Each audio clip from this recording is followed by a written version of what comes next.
So imagine your entire nation is collapsing. Everything you know is falling apart. Where does hope even come from in a moment like that? Well, today we're diving into William Hanna Thomson's The Great Argument to look at just that.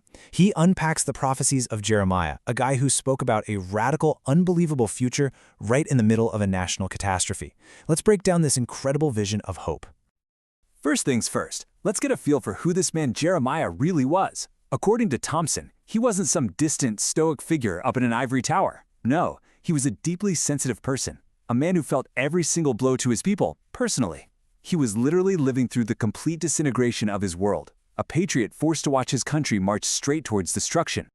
And this wasn't some abstract crisis. It was very, very real. The kingdom of Judah, the last little remnant of Israel, was getting absolutely crushed by rising empires like Babylon.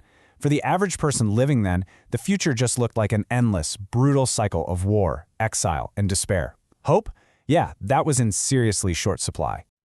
So, that brings us to the crucial question, right? What can one person possibly say when faced with that kind of overwhelming ruin? Do you just offer simple comforts, or do you try to paint this picture of a future that seems completely impossible? For Jeremiah, the answer was something else entirely. Now here's what's so fascinating about how Thomson breaks this down. He argues that Jeremiah's prophecies weren't just vague words of encouragement, not at all. He says they actually form a very specific three-part blueprint for a Messiah who would change everything. And as Thomson sees it, this figure points clearly to Jesus. We're going to walk through each of these parts. First, the promise of a new covenant. Then, the identity of a king named Righteousness. And finally, a vision for a kingdom that would include all nations. Okay, let's jump into that first, really foundational idea, this promise of a new covenant.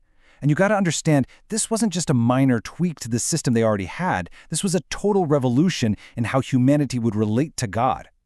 So on one side, you've got the Old Covenant, a relationship built on external laws, famously written on tablets of stone. But what Jeremiah prophesied was something wildly different. He started talking about a new covenant, one based not on rules you follow on the outside, but on an internal, spiritual law. And this verse just perfectly captures that shift. The law would no longer be something you just read. It would be part of who you are. Thomson really hammers this point home.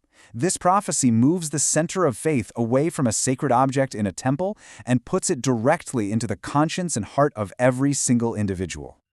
I mean, the implication here is just massive. Think about it. The Ark of the Covenant was the single most sacred object in all of Judaism, the very symbol of God's presence. Jeremiah's prophecy meant that one day, people wouldn't even think about it anymore. It would be replaced by this new, personal connection. This wasn't a reform, it was a complete spiritual reset. All right, so a new kind of relationship with God was on its way. But who was going to bring it? This moves us to the second part of Jeremiah's vision, and you can see how it starts to build, the identity of a messianic king. Now, to really get this, we need to understand a key piece of prophetic lingo. Both Isaiah and Jeremiah used this title, the branch, when they talked about a future king. The image is really powerful. It's like a new shoot, a new sign of life, growing out of the dead stump of what was once the great royal family of David. But see, Jeremiah didn't just reuse the old titles. He gave this king a name that was so specific and so theologically packed that it becomes the second pillar of Thomson's argument. So what was this name? The Lord our righteousness. Just let that sink in for a second. This isn't just a title, it's a job description. It's not like the name David, which means beloved, or Solomon, meaning peaceful. No, this name describes exactly what the king is and what he brings to the table. And here's the crucial point Thomson makes. That name itself contains a core Christian doctrine. The idea is that righteousness, being made right with God, isn't something we can achieve on our own. It's not about being a good enough person. It's a gift, embodied and delivered through this king, coming from God, not from us. So, we've got a new internal covenant, and we've got a divine king who brings righteousness as a gift. But who is all this for? That brings us to the third and final piece of Jeremiah's vision, and this is where the scope just explodes to include the entire world. Just listen to these words. Jeremiah is seeing a day when non-Jewish nations, the Gentiles, would come from all over the planet, not as conquerors but as willing converts.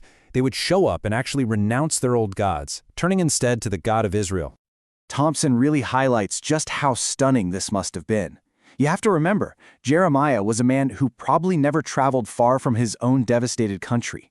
In a world full of tribal gods and constant national conflict, this vision of global, voluntary worship was not just unlikely, it was almost unthinkable. Okay, so let's pull all three of these threads together. We've looked at three really distinct, really powerful prophecies. So how do they combine to form what Thomson calls the Great Argument?